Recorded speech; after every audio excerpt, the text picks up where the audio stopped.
दूसरे पद में मीराबाई कृष्ण की सानिध्य निकटता पाने के लिए उनके यहाँ नौकरानी बनने की इच्छा कृष्ण से रख रही है कि वह उनके घर में नौकरानी बनकर काम करेगी। इसके पीछे उनके मन में एक बहुत बड़ा स्वार्थ छिपा हुआ है।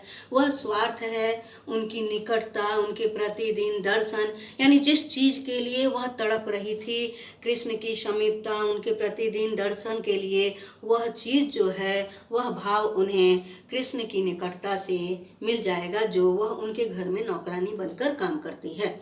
तो आइए देखते हैं कि किस प्रकार से कृष्ण से वह अपने घर में नौकरानी रखने के लिए विनती कर रही है। इसलिए इस पद में दास्य भक्ति भाव, यानी मीराबाई की दास्य भक्ति भाव की भावना जो है वह निखर कर आती है।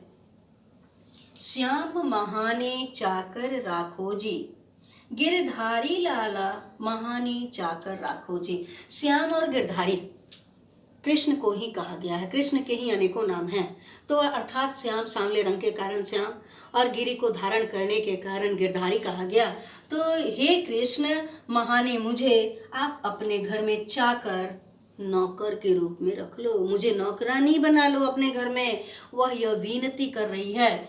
चाकर रहस्यों बाग लगस्यों नित उठ दर्शन पास्यों। अब वो बोल रही है कि मैं अगर आपके घर में नौकर रह जाती हूँ तो मैं क्या क्या काम करूँगी। तो ये कह रही है, चाकर रहस्यों, नौकर रहकर मैं आपके यहाँ बाग बगीचे भी लगाऊंगी, नित उठ दर्शन पास्यों। और उस बाग बगीचे में जब आप टहलने के लिए आएंगे तो प्रतिदिन सुबह उठ सुबह आपके दर्शन मैं पाया करूंगी। बिंदरा बनरी कुंज गली में गोविंद लीला गास्यो। इतना ही नहीं है कान्हा, बिंद्रावन यहाँ वृंदावन को बोला गया है कि वृंदावन, री का मतलब की, वृंदावन की, कुंज का मतलब पतली पतली शंकरी गलियां होती है। तो वृंदावन की पतली पतली गलियों में भी गोविंद, हे कृष्ण, मैं आपकी लीलाओं की चर्चा, लीलाओं का गुणगान गाऊंगी। चाकरी में दर्शन पास्यों, चाकरी में नौकरानी बनकर मैं आपका प्रतिदिन दर्शन पाऊंगी। सुमरण पास्यों खर्ची, नौकरानी अगर हम किसी के यहाँ काम करते हैं तो मेहनताना 1 महीने में मिलता है। तो उस मेहनताना के बदले वह कह रही है कि सुमरण पास्यों खर्ची, अपने उस मेहनताना यानी खर्चे के रूप में मैं सुमरण, आपकी यादों को पाऊंगी। सुमरण स्मरण होता है, आपके स्मरण को, आपकी यादों को पाऊंगी, अर्थात आपकी यादें मेरे मन में, मन मस्तिष्क में और भी तरोताजा होंगी। भाव भगति जागीर पास्यों, ठीक है, इससे हमारे अंदर भाव, भक्ति की भावना, इससे हमारे अंदर भक्ति की भावना पनपेगी। भक्ति और भी आपके प्रति, जो मेरे मन में भक्ति की भावना है वह और भी मजबूत हो जाएगी।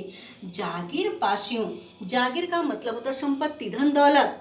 तो मैं जो जागीर यानी संपत्ति जो मैं पाऊंगी आपके यहाँ से, वह संपत्ति मैं क्या पाऊंगी? भक्ति की भावना पाऊंगी। जागीर धन के रूप में मैं भक्ति की भावना प्राप्त करूंगी। और इस प्रकार मेरे मन में 3 बातें जो हैं वह तीनों बातें सरसी का मतलब सफल होना, पूरा होना।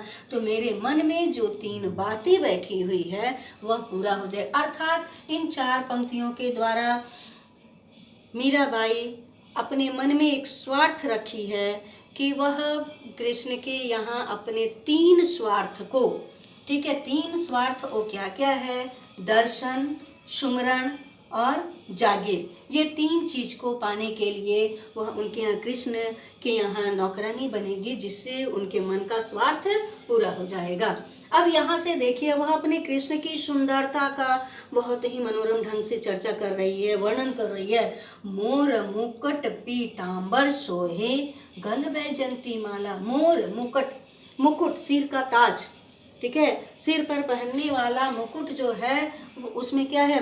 मोर का मुकुट पहने हुए, पीतांबर पीले वस्त्र, सोहे सुंदर लगता है, गल वैजंती माला बैजंती एक तरह की फली होती है, जंगली फले होते हैं, बैजंती के फूलों की फली होती है जो कृष्ण का प्रिय होता है। तो उसी बैजंती की माला कृष्ण के गले में है।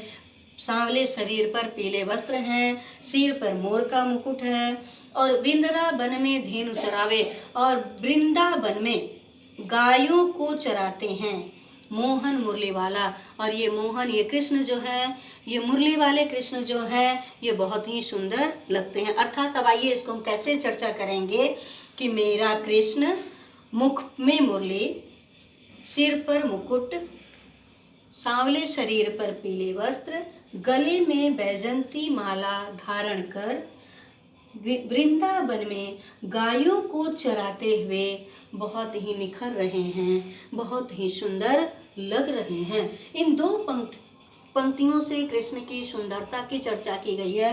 तो यहाँ से एक प्रश्न निकलता है कि मीराबाई ने कृष्ण की सौंदर्य का वर्णन कैसे किया। और इसके पहले यहाँ पर आपका प्रश्न आएगा कि मीराबाई किस कारण से कृष्ण के यहाँ नौकर बनने के लिए तैयार थी।